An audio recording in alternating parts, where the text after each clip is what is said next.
ఈనాడు మా ప్రభుత్వం పేదోడు ప్రభుత్వం చిత్తశుద్ధితో ప్రతి గ్రామంలో ఒక 30 మంది ఉంటే ఆ 30 మంది అర్హులైన వాళ్ళు ఉంటే ఈ మొదటి విడత మేము 20 ఇళ్ళు అక్కడ ఇస్తున్నాం. ఇంకా 10 మంది అర్హులైన వాళ్ళకి ఇవ్వాల్సిన మాట నిజం ఇస్తాం. నీలాగా మాటలు చెప్పి మాయ మాటలతో గారడి చెయ్యం, చిత్తశుద్ధితో ఇస్తాం.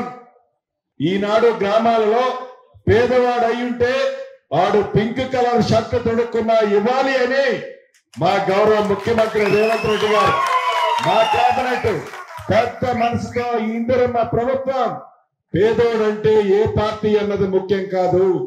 పేదోడంటే పేదోడే.